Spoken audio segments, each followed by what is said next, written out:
Whoa! What's up, everybody? Hello, hello. Hello. Hello. I don't know. What's up with you guys? What's up with you humans? Well, if it's your first time here, this is Monthly Minutes. This is our monthly chat show where we talk about Utopia. It didn't happen last month, unfortunately, so we have a lot of content to cover. I honestly don't expect us to cover as in-depth as we have in previous months because we have 20 episodes. Just kidding.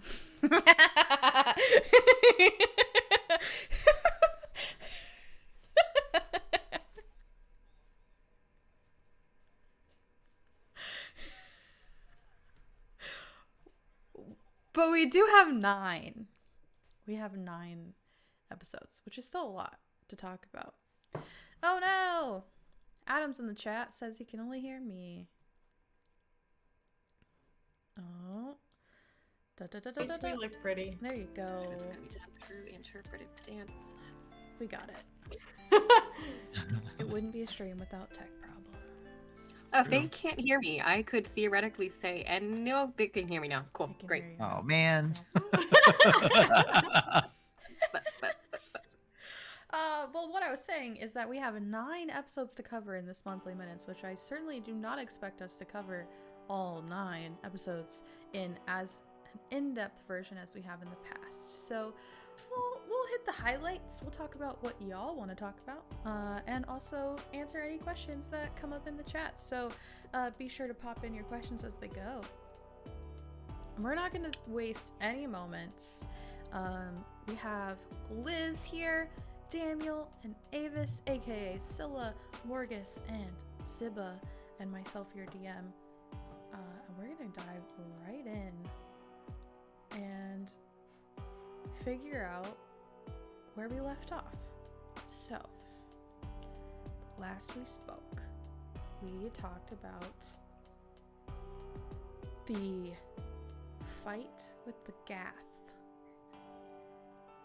at the ruins in the forest on the road to Wimpston.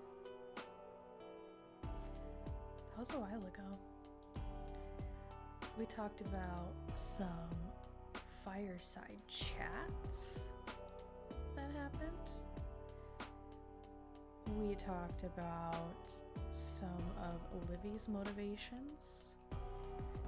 And then we talked about Zibba trying to sneak behind the satyrs once y'all got to Wimpston to follow them to the party, which was unsuccessful.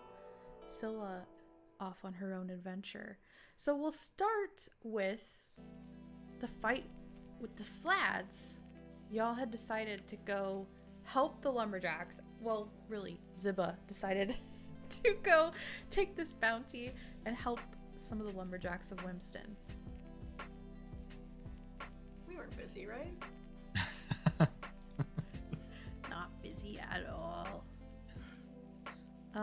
Scylla comes running in at the very beginning of this fight. Yep. Yeah, it was pretty intense.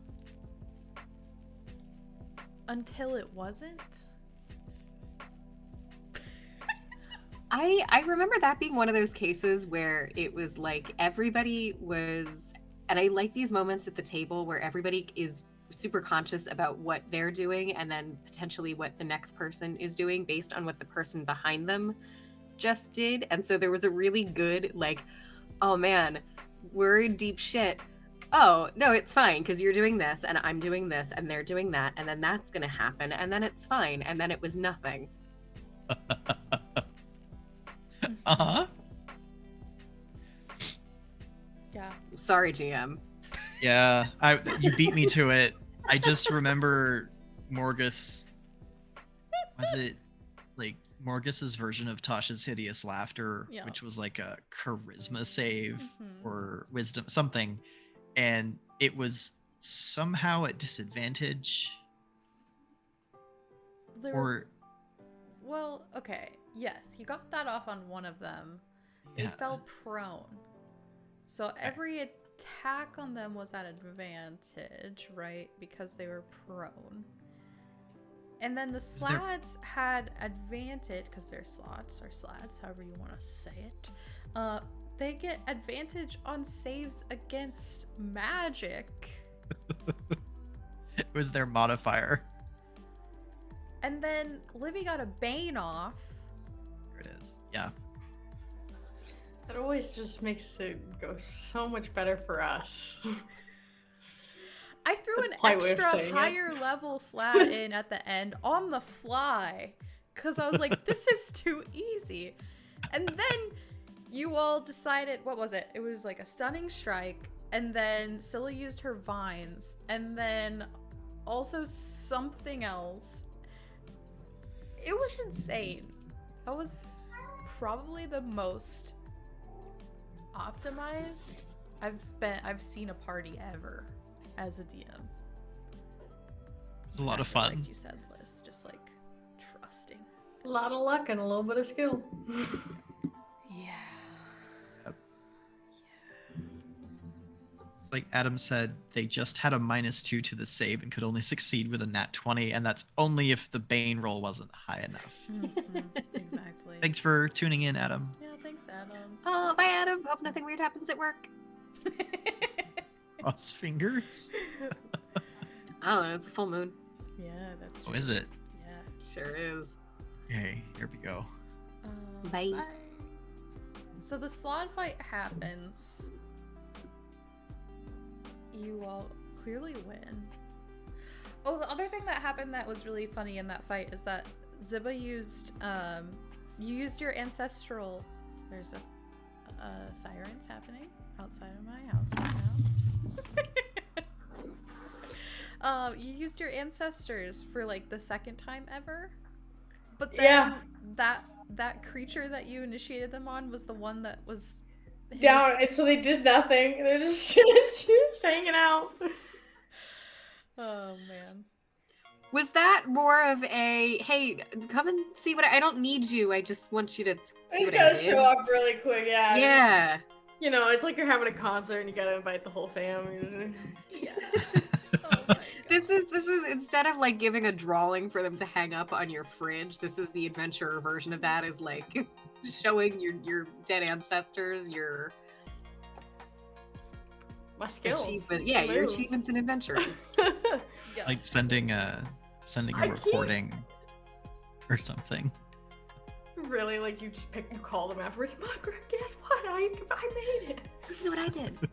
I keep trying to use my like more like specific like I forget what it's called, like specific class like feats and advantages. I'm trying to play that in.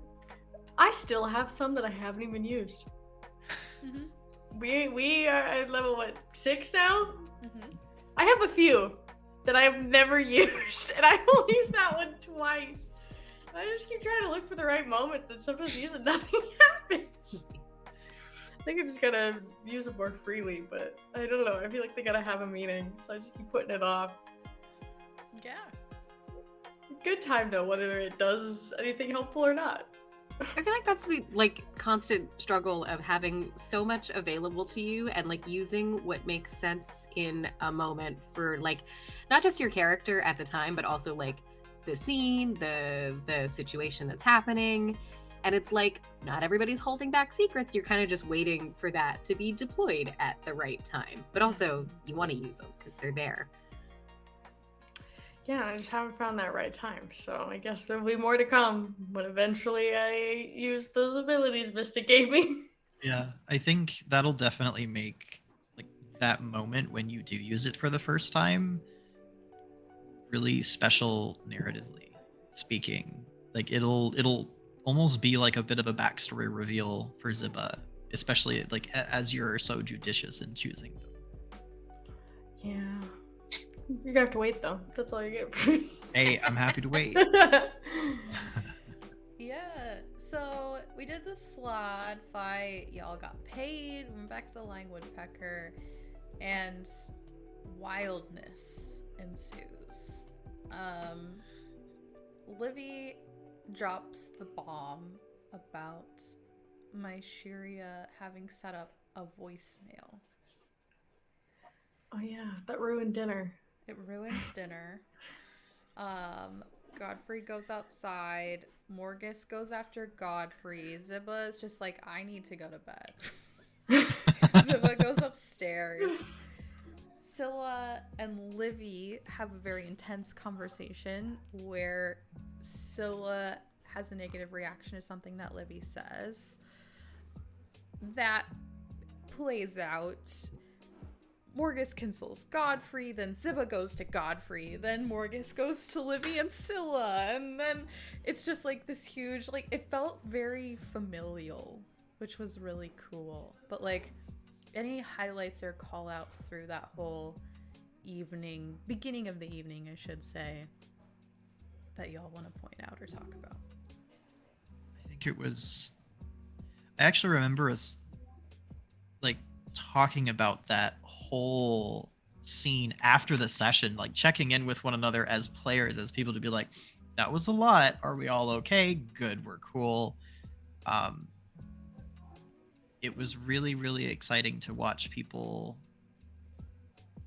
react so in character, and like it was, the character reactions were so thoughtful, you know, and it was for me a really exciting way to get some insight into these characters that we really haven't seen before. You know, I don't think we've seen a cat ever. That was Or- so cute. I don't know who That did was that, such a but it was perfect adorable. meow. That was Cersei. Yeah, that's her. Okay. I'm sorry that I'm speaking right now, Cersei. I can stop. I don't know where the fuck she is. She's not even up here. Oh no, that's 100% Herman that's been meowing. Oh, really? Nice. Yeah, he's at my feet now. He got some pets. He's a loud talker. Anyways. I don't recall seeing a reaction like that from Scylla.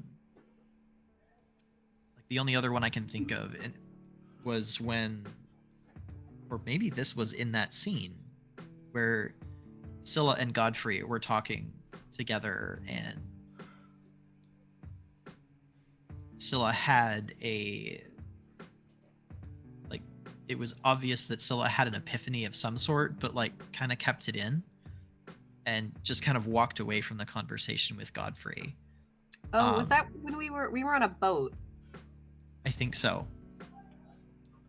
And then this conversation and that one are like the two data points that I have of like, oh, there's something, like the gears are turning for Scylla, and I don't know how much the gears are grinding. But yeah, I just really enjoyed getting to sit back and watch all of that, and then Morgus going, a little exasperated, but he also really just wanted to make sure everyone was all right. So, Yeah. I found that fun. I like that Sierra called out that it felt really familial, because I think in kind of comparison to like what we just came off of, in that you do that, I do that, and we like killed it. I think the way that it all broke down, but in a like nothing at the table, I don't think anybody, and we checked in with each other, nobody was uncomfortable. It wasn't like PvP that we had all gotten kind of agitated. It was a very like natural progression of the story. I think the fight to the news to the like, you finish a thing, you're coming off a high, oh shit, I forgot to tell you about this thing. I'm not necessarily thinking about how this information is going to affect. I just need to tell my party because we almost died. And then the fallout of that, I think, was really well done by everyone in the party, even though we were all kind of going off and fragmenting at that point after just having been really together and been kind of aggressive in that scene towards one another. So yeah, I thought that was really cool. I thought everybody was super chill about how we did that, especially considering that was the first like real tense moment we've ever had. Yeah.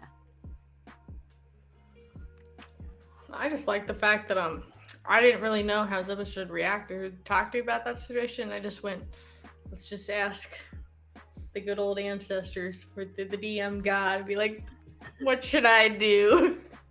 So literally just like Temple Coin just spinned his sword and was like, all right, out the window we go. The adults are being weird. Yeah. Pick which doll to have a weird conversation with. Look, we'll process this and it'll be fine. Yeah. Well, and then, you know, after that initial fallout, Ziba has a pretty intense conversation with Godfrey, which is where I pointed you. Because we've had some, like, above-table conversations about how both you and Adam want to explore that Ziba-Godfrey relationship a little bit more. And so I was like, this is the perfect moment. Go talk to Godfrey.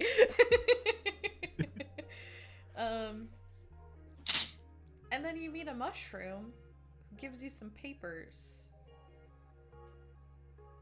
And it's like, okay, wait, the day's not over? What? And... Never ends. Not in Utopia. Well, yeah. That was, and I would say, you know, that was a different play session. We did the Slad fight, and then the Wimston, that table falling apart, that all the stuff we just talked about, happened at the end of that combat session. Then we had our normal, like, 2-week hiatus, and then we played again. We started with Ziba going down and meeting Godfrey, and then bringing in Buggy to share that information. And in the same way that, like, highs and lows happen at, like, home games, like, highs and lows happened at our table too. And I know that, like, we all kind of connected after this lore dump section that's happening. Just like, that was a weird session. That, like, felt kind of strange. And, like, lore dumps are hard. They're extra hard on screen when everyone's trying to process and, like, figure out, but also coming off the tensions that we had just had. So yeah, that's what happens next. Y'all get the big dump about Medusa and Rudy at that point.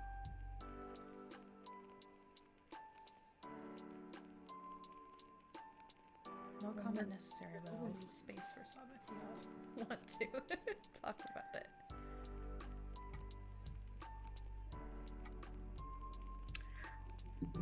I find it interesting how the stories of, like, Rudy Medusa keep, like, getting added to.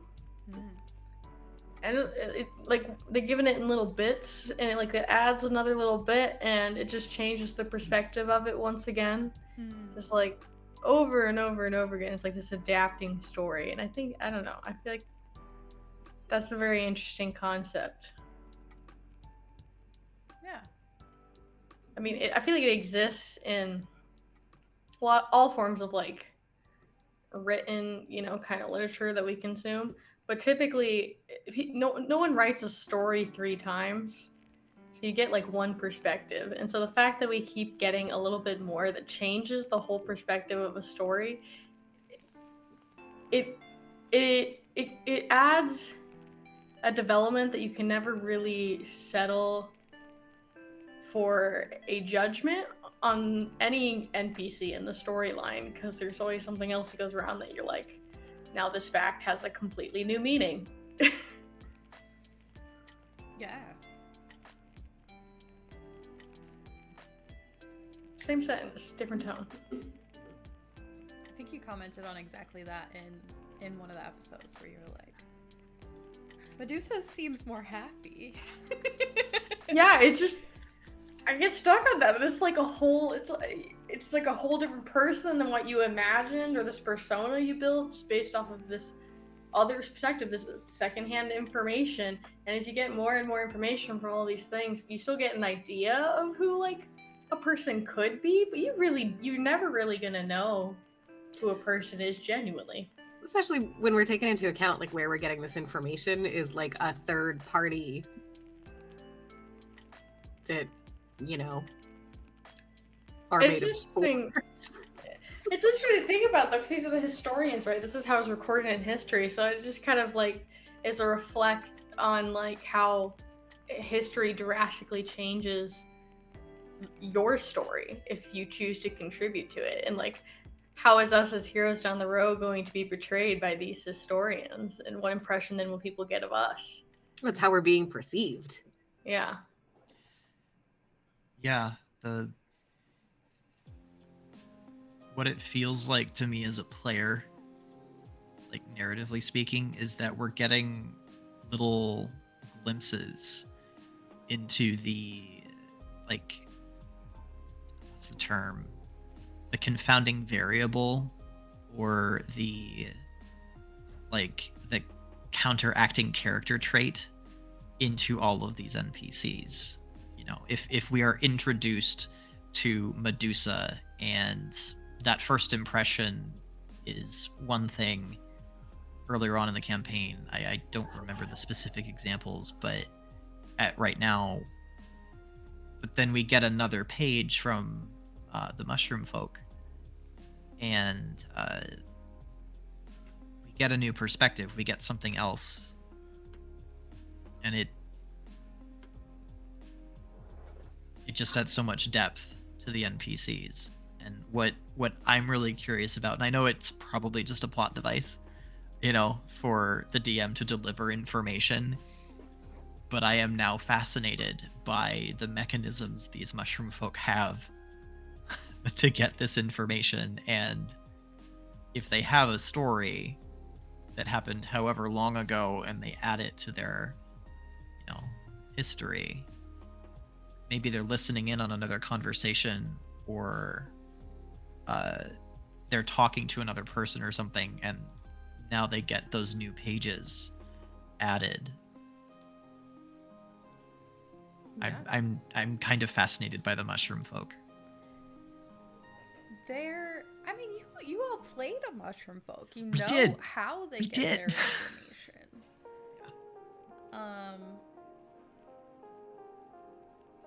The mushroom folk lore is not game breaking. Like, if you had questions about it, I could answer it. It's really how much you all want to know. But like, yeah, it's a fun way, and there's reasons why it changes by perspective, and also you get more the longer you play.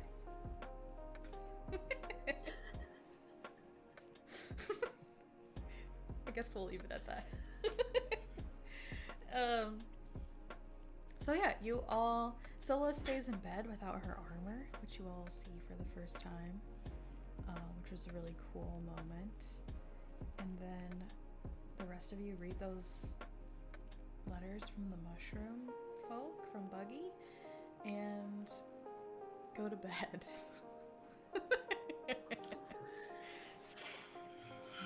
Everyone reconvenes at breakfast. Scylla had been working out in the woods.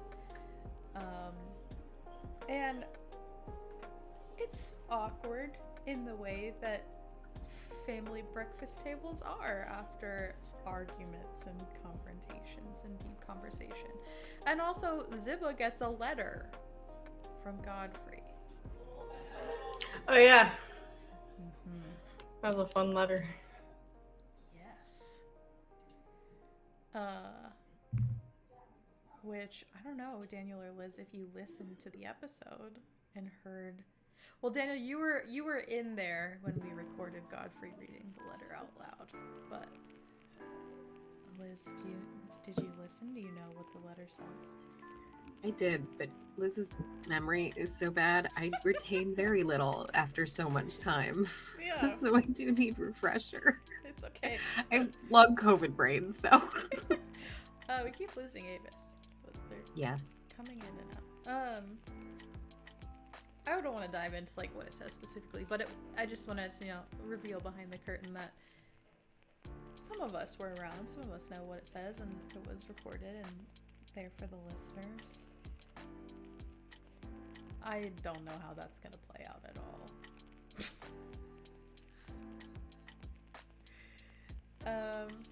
But yeah, so you get the letter exchange. Y'all order some breakfast. Morgus pulls his normal pancake flavor changing shenanigans on Ziva. And then some rowdy satyr bros enter the bar. And Ziba and Libby learn some more about the satyr party. That there's a bunch of competitions you can compete in, and that the winners get their choice of consenting satyr people, and that they've never been before, but they have the invitation, and they're excited. And the party reconvenes and decides that they're gonna go to the party after realizing you all also have the invitation on your feet. Let's walk that back for 2 seconds, though. You say we have an invitation on our foot. We have on the bottoms of our feet tattoos that nobody has any recollection of getting. Mm-hmm.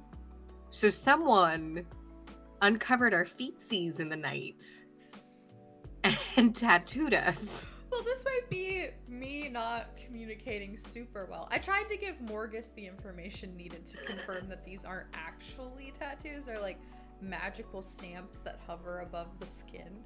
I just don't think Morgus ever communicated that to anyone. No. I mean, the he version I absolutely got. didn't. Nope.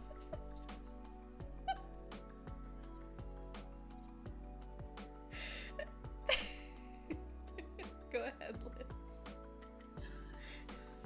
No, I mean, yeah, I just, something feels...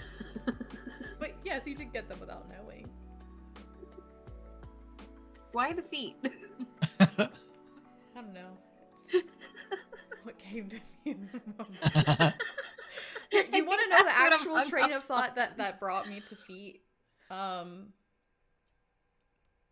Ziba was following those satyrs, right? And I needed a way to exclude Ziba from being able to follow them in that moment. I wasn't planning for Ziba to follow the satyrs.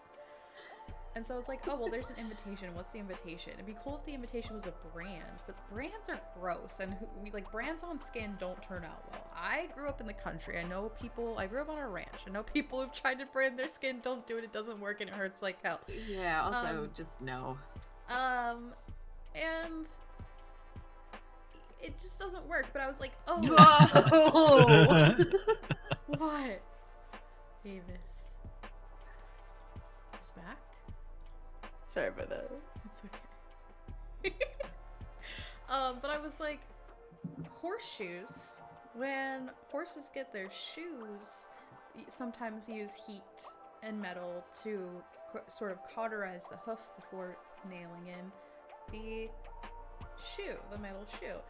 It would be not painful and fun if these satyrs had tattoos on their feetsies. That didn't hurt them. It's just like a cool decoration. Yeah. And then I was like, wait, now this has to apply to the party. And that's horrifying. That's how we got where we got.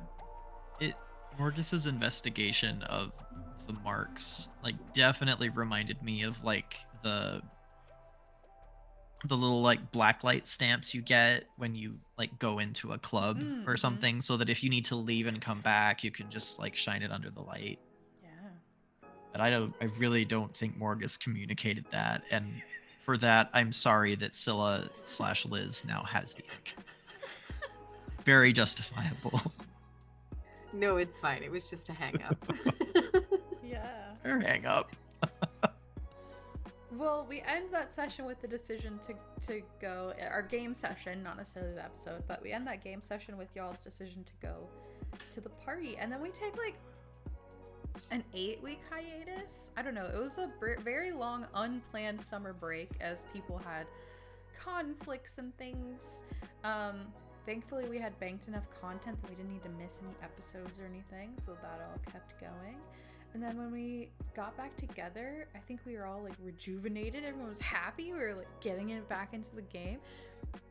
And the first couple of minutes on the road is great. Y'all have lots of deep conversations about stuff, and trying to figure stuff out.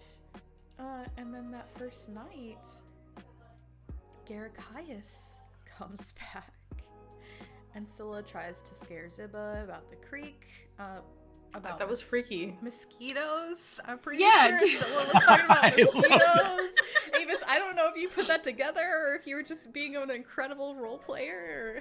Well, and I don't know, did Sierra put that together? Why I was did, making I mosquitoes did. so scary?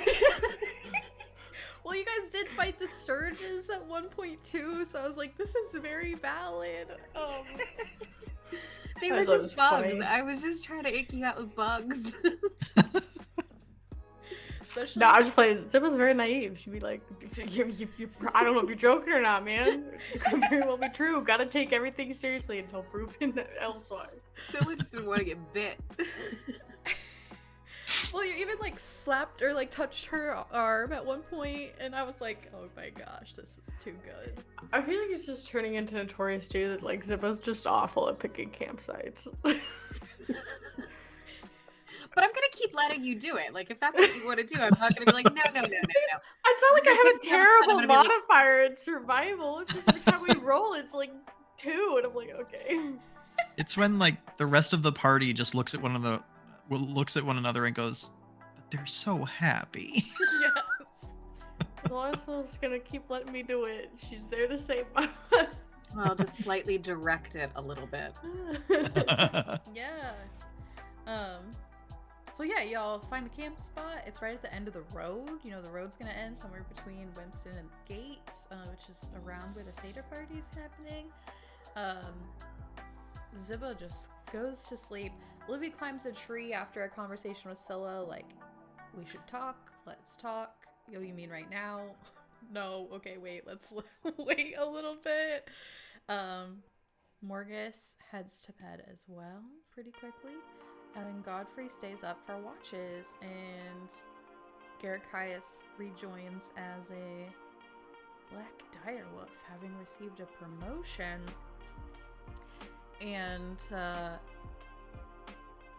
yeah, I need to be cautious of how much I share, because I can't remember how much Adam is keeping back. But I learned a lot from that lore episode. And I wanted to have there be a Nyx lore drop with Godfrey when Garicias came back. And so I sent Adam the documentation before the game, so he had time to read and process. And yeah, there was a handout about Nyx, telling Nyx's side of the story. And a letter from her specifically saying to be careful and that Garicias is Godfrey's new bodyguard. I think there was a cop joke in there somewhere. Yeah, something about this dog being a cop. I think I had him I'm say also protect and serve, and you were like, cop. That's what it was. He really protected Sarah. I was like, that dog is a fucking cop. I'm also happy And- to know that like Raven to Direwolf is career progression in Nyx's like employment scheme hierarchy. You know? Yeah, what After else? There might be a Direwolf. scheme. It's probably a scheme. I mean, do you think Crow's a better option? Was it I think Crow or Crow's a Raven? better option. It was a Crow. Oh, that was a big promotion. Crow to Direwolf. Wow. Dogs lick their own ass. It's moving up the Crow, food chain. I've never seen a crow lick its own ass. Was it a lateral transfer? Although that, you know what? Hang on. Nyx LLC. I'm gonna take back what I said about that being a hierarchical thing. Well, I keep poking about this, but like Godfrey knows what Garicias's non-material plane form is. Because he got a vision of it when he tried to grab the crows flying out of the statues that you all found in the fight with the buggies. Yeah. And so I had fun in those moments of being like, I have never had not had wings before, you know, like this is wild. I've never had a tail like this, you know, just like it's like a brand new world for him in this entire little body. He's my DM NPC, I guess. So I know we talked about this at the table, but one of Scylla's like classy traits is that I have a certain relationship to like plants. No, sorry, animals.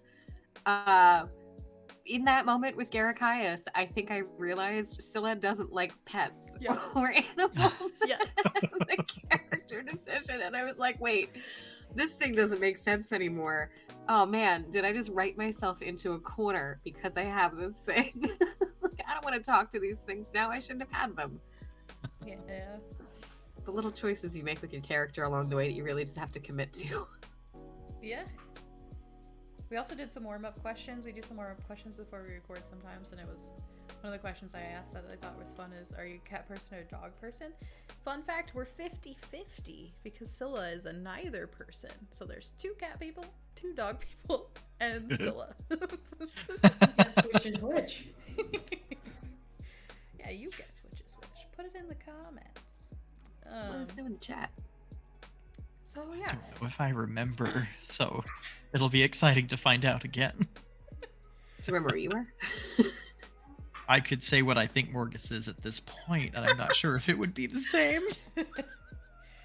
Y'all had a big transformation that I'm trying to get to the 20 minutes we have left on stream. Oh gosh. So after that, Scylla and Livy have a really awesome conversation. Were you nervous about that, Liz? Coming with the break, like leaving where we did in the break and then coming to that resolution? No, because I super trust Ed with like the kind of thing that we're doing here, because I think Ed and I both know what the subtext of the stories that he and I are telling are, and I think our 2 characters are like really poised to do that. And like we discuss a little ahead and after sometimes, but like for the most part, I like implicitly trust going into conversations like that with Ed, kind of knowing that that's where it's headed. And so I expected that over those couple of weeks, and we didn't talk about it in that time because I think we both wanted it to be what it was going to be. And I think it was really good. It was really good. Yeah, I appreciate everybody's storytelling styles at the table, but one of the things that I really love about Ed in particular is like the nuance of the subtext of the stories that he's telling and bringing to the table. Like it's a really great story on the surface, but if you really kind of think about it and look into it and think about what he's trying to say, I think that's so worth it too, Yeah. and really great to play with. Mm-hmm. Yes. The rest of the watches go without notice. Y'all wake up, have a little breakfast, and then head back out onto the road, where we again have lots of little like planning conversations until you go wandering to try and make another camp. The sky gets a little weird, and Morgus and Scylla in particularly key into a change in landscape and magic and vibes. Garakias comes over with a strudel of some kind of pastry, and then you're like, where did you get this? And then you find a bunch of sleeping satyrs, and you realize that to go to the party you have to go to sleep. And Ziba is the first to race to bed. She was like always the first to bed. She's like, night. Got an early bedtime here. I just love that everyone else was like, do we sleep here? Do we go back to our camp? What's going on? And you're just like, good night, peace, good night. Go to bed right here. I mean, they slept here. It seems safe enough. Yeah.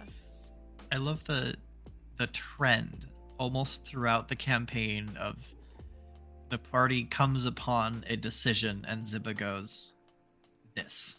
And the party goes, okay. How else is she gonna learn? Yeah.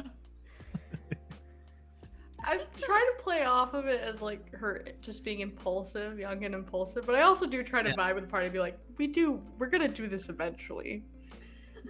Yeah. This is the, like, right, like Historically, we're we all on have board. done. Like this is what's gonna happen most likely. I view it very much as Ziba knows what we're going to do, and she just helps us get to that point so much faster instead of sort of going back and forth, which I feel like a lot of our characters are very prone to, like overthinking. I know Morgus can do that. We're often Like, really mature characters, I think, that have the hesitation of that. And Yeah. Ziba doesn't, which is so that, like, sorry, I didn't mean to interrupt you. You're fine. That like age difference and the like impulse and not that it's bad impulse, it's that I don't have any hesitation, I don't have any fear. It's the right decision rather than the fucking around, the umming and ahhing that like Yeah. adulthood and cynicism Yep. brings. And I think the party really needs that. It's a beautiful balance to the party dynamics and the role play as well. You know, I mean, we've got Godfrey, Scylla, and Livy both have scars that they carry, you know, that are becoming more evident as we go through the narrative. And Morgus is remembering more scars. And then Ziba comes in and is fresh and on a path to make those scars in the future. And so those sort of snap decisions are we gonna make a new scar now? Yes or no? And that's part of what's so exciting about the sort of Ziba through line in our narrative, I think. Yeah, I never try to like railroad a decision yet though. Like if you guys were like, no, we're gonna go sleep back at the end and been like, fine, like packed it back up. Yeah, if somebody scruffed you and brought you back, you'd be like, okay, fine. Like Yeah. a cat in This its is mother's what's mouth. happening. But Yeah. There is one thing that you all decide. Well, you try to make a plan of what you're going to do once you go to the party. And you decide on 3 things. And then you go to sleep. And as you all go to sleep, Godfrey makes a little camp around you to try to keep you safe. Because you're just sleeping out in the open in this woods. And after that, Rudy comes to Godfrey and invites him in. And this is where I really wish Adam was here. Because again, I don't want to spoil things that he's keeping close to the chest. I can't keep it all straight in my I know everything brain sometimes. But I will point out notably, there's no conversation of like, who are you? Why are you here? What are you doing? Can I come to your party? No. Why would you want? There's none of that. It's just, are you this person? Yep. Are you this person? Yep. Okay, let's go. And there's an above table moment in before this where Ed's like, wait, I don't want to go down this storyline if Adam can't come, if Godfrey can't come. And I'm like, Adam's just being a little bastard. Holding things close to the chest, which I so appreciate and love. But yeah, I loved the trust of Ed just being like, oh, okay, cool. We're going to do this. We're going to sleep. If you say it's fine, then it's fine. Yeah. And I also love that so far, even in what we've played, no one has questioned Godfrey. Like, hey, how did you get here? If you can't sleep and we had to go through all this shit, how did you get here? we really should. You Who really has time to think about that after what you put us through? Yeah, let's talk about that. What did I put you through? I don't know I'm where you sorry, got I'm not there. fucking thinking about anyone else after that. Fuck them kids. So yeah, you all had to traverse and conquer your nightmares to enter the party, to enter Rudy's realm.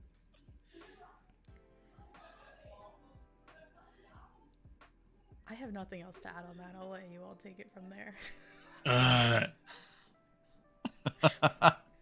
What? comment. Adam would say in character, no comment. We're not telling anything. See, I had a great time with the nightmare. I had a great time. Partially Wait. because I fully wrote out the nightmare for Sierra. You So I gave me knew a beginning, middle, and end. I knew everything really- for yours. Yeah. Yup.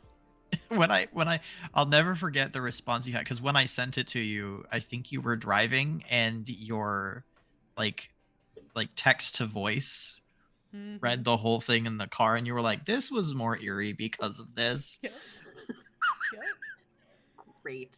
That was one of those moments where I was driving and it came in and I was like, I can't wait. Yes, read it aloud. So yeah, you gave me a full beginning, middle, and end. Liz didn't give me really anything. I gave you teeth. You gave me... I dreamed that I can't unclench my jaw, I think. Yeah. Well, okay, so hang on. Let's when we were asked That's is that Herman? Davis's When we were asked for these things, Sierra at the end of what I thought was kind of a lovely session, maybe about as lovely as it gets for us on the road, and goes, I need you to tell me your nightmares and your deepest fears and send them to me. Yeah. Okay, the word bye. that, yeah. And that, like, it was like cut. The word that like scared me was, I need you to send me a description of a recurring nightmare and your character's deepest fears. Bye. Click.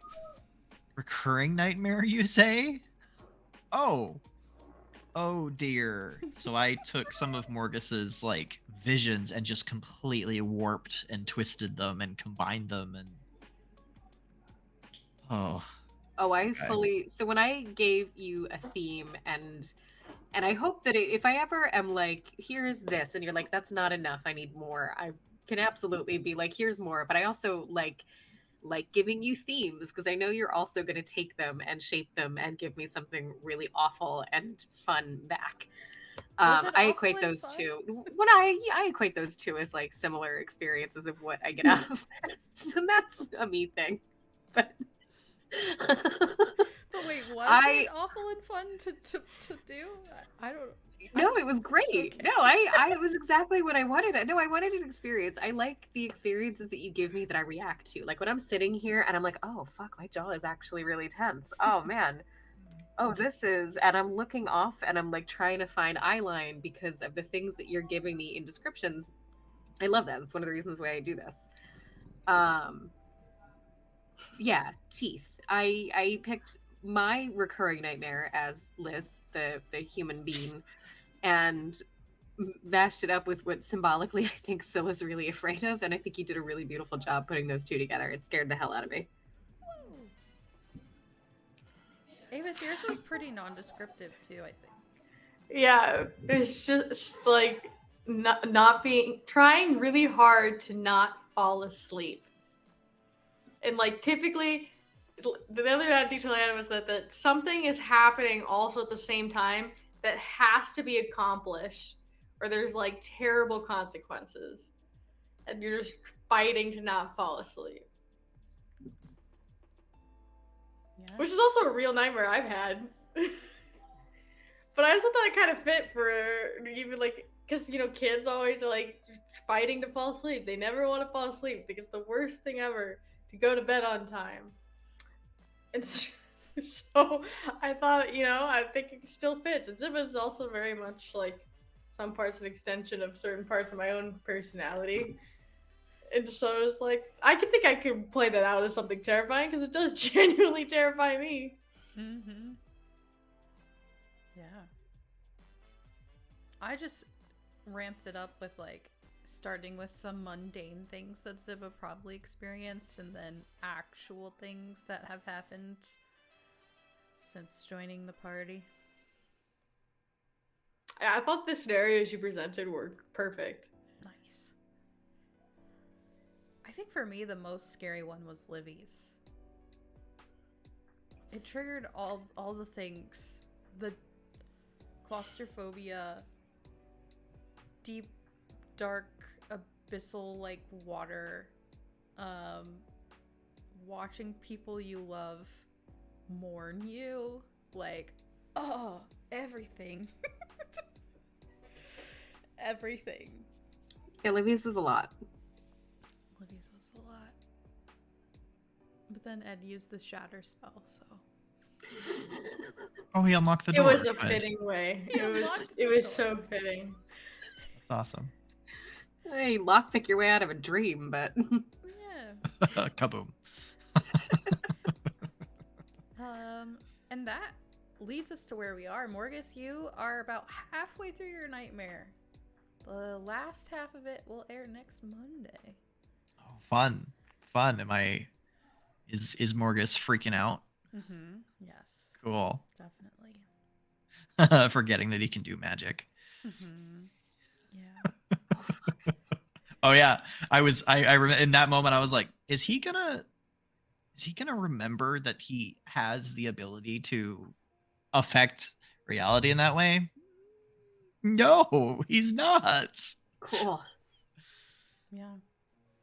I loved that. I loved that whole sequence we did. That was so fun. So interactive. Yeah. It's such a like the beginning of it is such a relatable nightmare too, of like following someone but not being able to catch them or like see their face, you know? Yep. Very relatable. I think it's not surprising, but very interesting. The kind of through line through all of our nightmares had something to do with being held back or not being able to attain or grasp something. Mm. And I feel like that's the heart of like a lot of nightmares is failure. But I think we all had such specific touches on failure in different senses. And again, like that wasn't something we collaborated on ahead of time. Yeah. What it felt like to me was our characters sort of evaluating their self-worth a bit. Yeah, totally. Also, even though I rolled that at 20, it was having so much fun, didn't want it to end right away. Yeah, that gave me a interesting conundrum. I tried playing it off as the fact that because my dream was all about like I'm super super tired, like playing in the factors of exhaustion that just affect your judgment. Mm-hmm. That I was like, nah, I'm not done yet. It's like I'll keep that in mind. Yeah. But I still had a good time. It was one of those moments looking back, especially when I was like editing and even when I like was listening to the episode while I was running, like producing it on Twitch for the live. It's like, maybe I shouldn't have called for that role. But there needed to be a mechanic to like switch Ziba's atmosphere, so to say. Mm-hmm. It was going to be if you failed. But then you succeeded, so I was like, I guess it's if you succeed now.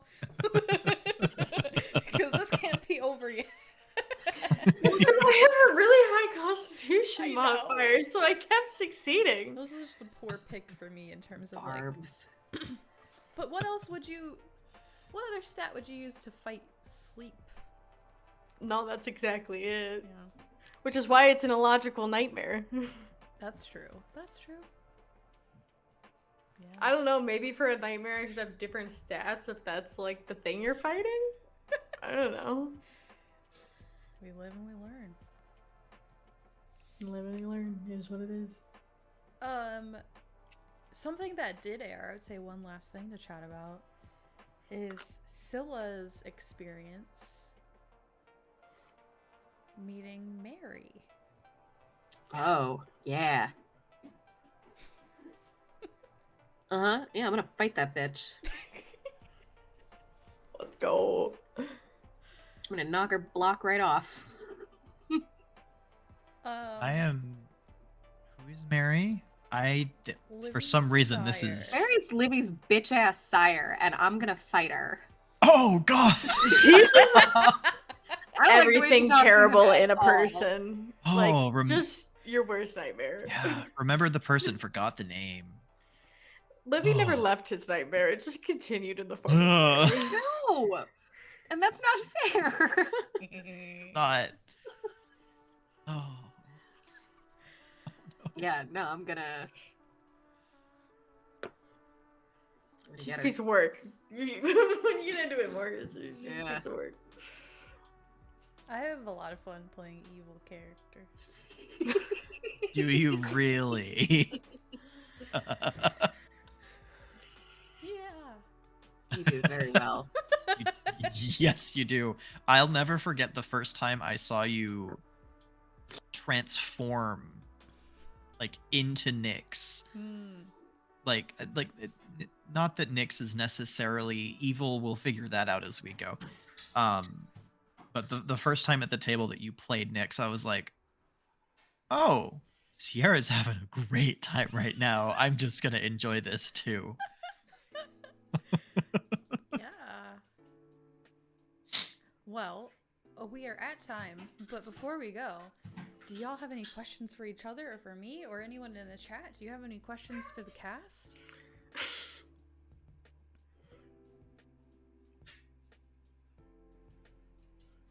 I just feel like I need to prepare cast questions.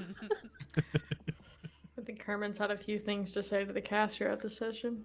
Adorable. See his comments. His paw on your face. That's so cute. Yeah. Somebody A question for Avis. Yes.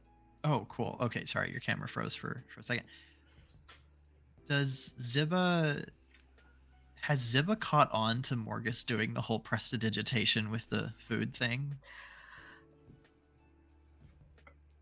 See, I don't know. Ziba doesn't have a lot of knowledge of like what all you can do with magic, Okay. right? Okay. Well, didn't really pay attention in school. And so, like, when you started using prestidigitation, the only thing she saw you use it for was like cleaning things, is what she visibly saw you using it for.